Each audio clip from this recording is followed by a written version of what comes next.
Assalamualaikum warahmatullahi wabarakatuh. Perkenalkan, nama saya Gebri Adla Rizky, NIM 2017-266, Program Studi Ilmu Hukum Universitas Muria Kudus.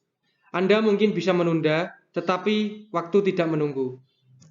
Kali ini saya akan menjelaskan tentang jurnal Merkatoria dengan judul Putusan Verstek dalam Hukum Acara Perdata, volume 10, 2 Desember 2017.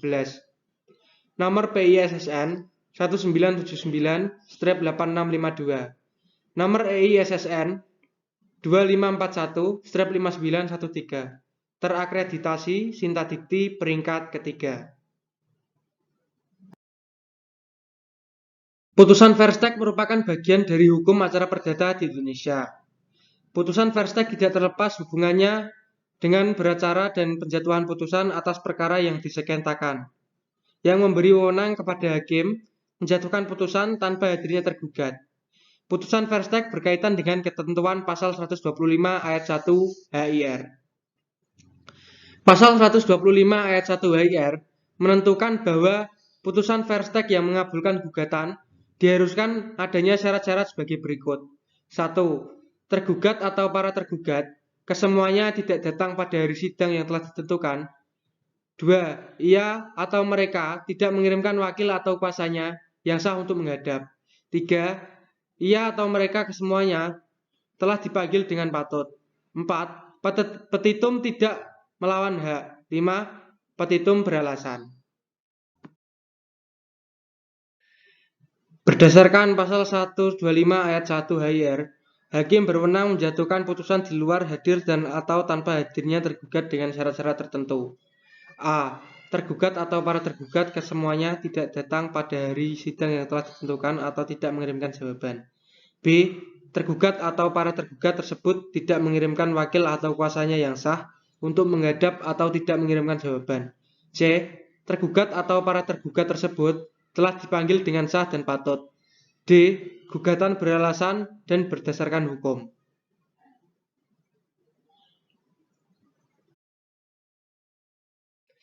Putusan Verstek adalah menyatakan bahwa tergugat tidak hadir, meskipun ia menurut hukum acara harus datang. Verstek ini hanya dapat dinyatakan jikalau tergugat tidak hadir pada hari sidang pertama. Mengenai pengertian Verstek, sangat erat kaitannya dengan fungsi beracara di pengadilan. Persoalan Verstek tidak terlepas dari ketentuan pasal 124 HIR atau pasal 148 RBG dan pasal 125 HIR atau pasal 149 RBG. Pasal 124 HIR, apabila pada hari yang telah ditentukan penggugat tidak hadir dan pula ia tidak menyuruh orang lain untuk hadir sebagai wakilnya, padahal ia telah dipanggil dengan patut, maka gugatan dinyatakan gugur dan ia dihukum membayar biaya perkara, tetapi ia berhak untuk mengajukan gugatan sekali lagi setelah ia membayar terlebih dahulu biaya tersebut. Pasal 125 ayat 1 HIR, apabila pada hari yang telah ditentukan tergugat tidak hadir dan pula ia tidak menyuruh orang lain untuk hadir sebagai wakilnya, padahal ia telah dipanggil dengan patut, maka gugatan itu diterima dengan putusan tak hadir atau Verstek, kecuali kalau ternyata bagi pengadilan bahwa gugatan tersebut melawan hak atau tidak beralasan. Syarat acara Verstek terhadap penggugat terdapat dalam bagian pengguguran gugatan berdasarkan pasal 124 HIR. Sedangkan yang dibicarakan dalam urian ini adalah Verstek terhadap tergugat. Menurut Ervania Zuria mengemukakan putusan Verstek yang diatur dalam pasal 125 HIR dan 196 sampai 197 HIR, pasal 148 sampai 153 RBG dan 207 sampai 197 HIR, pasal 148 sampai 154 RBG dan 207 sampai 208 RBG Undang-Undang Nomor 9 Tahun 1946. Putusan Verstek dapat dijatuhkan apabila telah dipenuhi syarat-syarat, yaitu 1. Tergugat telah dipanggil secara resmi dan patut. 2. Tergugat tidak hadir dalam sidang dan tidak diwakilkan kepada orang lain, serta tidak ternyata pula bahwa ketidakhadirannya itu karena suatu alasan yang sah. 3. Tergugat tidak mengajukan tangkisan atau eksepsi mengenai kewenangan. 4. Penggugat hadir dalam persidangan. Dan 5. Penggugat mohon keputusan. Rumusan masalah kali ini. Bagaimana proses pengambilan putusan first take dalam hukum acara perdata? Hasil penelitian dan pembahasan. Rangkaian proses pemeriksaan persidangan harus berjalan menurut tata cara yang ditentukan oleh peraturan perundang-undangan. Pemeriksaan persidangan pada tingkat pertama di Pengadilan Negeri atau PN, tingkat banding di Pengadilan Tinggi atau PT, dan tingkat kasasi di Mahkamah Agung atau WMA. Diawali dengan proses pemanggilan atau biasanya disebut dengan panggilan dan pemberitahuan. Pemanggilan terhadap tergugat harus dilakukan secara patut.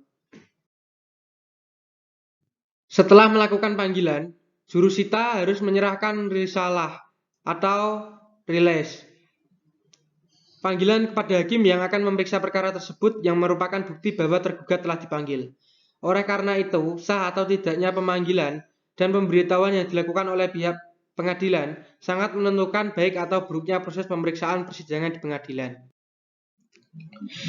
Tujuan pemanggilan yaitu penyampaian pesan atau informasi kepada seseorang agar dia tahu tentang segala sesuatu hal yang hendak dilakukan oleh pihak lawan maupun suatu tindakan yang akan dilakukan pengadilan. Berdasarkan uraian tersebut, dapat diartikan bahwa ruang lingkup tujuan pemanggilan meliputi juga pemberitahuan. Pemanggilan terhadap para pihak untuk menghadiri sidang dilakukan oleh jurusita atau jurusita pengganti di tempat tinggal atau tempat kediaman yang dipanggil atau tempat kedudukannya. Profesor Dr. Sudikno Mertokusumo, SH, dalam bukunya juga menyatakan bahwa pemanggilan dilakukan oleh jurusita yang menyerahkan surat panggilan atau exploit beserta salinan gugat kepada tergugat pribadi di tempat tinggalnya.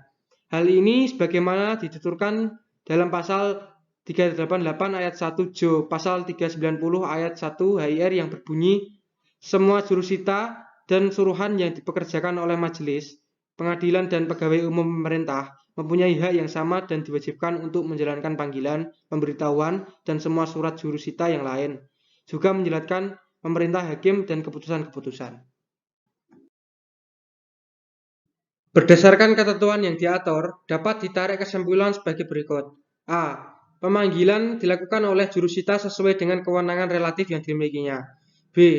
Jika orang yang hendak dipanggil berada di luar yurisdiksi relatif yang dimilikinya, pemanggilan dilakukan berdasarkan ketentuan pasal 5 RV, yaitu mendelegasi pemanggilan kepada jurusita yang berwenang di wilayah hukum tersebut. Ketentuan yang mengatur mengenai pendelegasian wewenang untuk melakukan pemanggilan diatur dalam pasal 5 RV. Penerapan yang diatur dalam pasal tersebut adalah sebagai berikut. A. Orang yang hendak dipanggil berada di luar wilayah hukum atau kewenangan relatif pengadilan negeri tempat jurusita bertugas. B. Pemanggilan dilaksanakan oleh jurusita pengadilan negeri yang meliputi wilayah hukum tempat tinggal orang yang hendak dipanggil. C. Ketua pengadilan negeri yang bersangkutan meminta bantuan kepada ketua pengadilan negeri yang membawahi wilayah hukum tempat tinggal tergugat untuk memerintahkan jurusita pengadilan negeri tersebut menyampaikan panggilan. D. Ketua pengadilan yang dimintai bantuan mengeluarkan perintah pemanggilan kepada jurusita berdasarkan permintaan bantuan yang dimaksud. E. Segera setelah itu menyampaikan langsung kepada ketua pengadilan negeri yang melimpahkan tentang pelaksanaan pemanggilan yang dilakukan. Kesimpulan dan saran. Berdasarkan pasal 125 ayat 1 HIR dan pasal 149 RPG yang berbunyi bahwa jika pada hari yang telah ditentukan tergugat yang telah dipanggil dengan patut tidak menghadap dan tidak pula menyuruh orang lain menghadap untuknya, maka gugatan dikabulkan dengan first take, kecuali jika pengadilan negeri berpendapat bahwa gugatan itu melawan hukum atau tidak beralasan. Persidangan di depan pengadilan negeri dikenal adanya putusan akhir sebagai putusan yang berfungsi untuk mengakhiri sengketa atau perkara. Putusan first take sebagai putusan hakim pengadilan negeri dalam perkara perdata adalah salah satu putusan yang dimasukkan dalam golongan putusan akhir. Dalam hukum acara perdata Indonesia, mengenai putusan first take ini diatur dalam pasal 125 HIR atau 149 RPG. Ketidakhadiran para pihak tergugat pada hari sidang yang ditentukan adalah salah satu syarat untuk bisa dijatuhkannya putusan Versteeg oleh hakim pengadilan yang memimpin sidang dalam perkara perdata. Sekian pembahasan jurnal Mercatoria dengan judul Putusan Versteeg dalam Hukum Acara Perdata. Saya ucapkan terima kasih. Wassalamualaikum warahmatullahi wabarakatuh.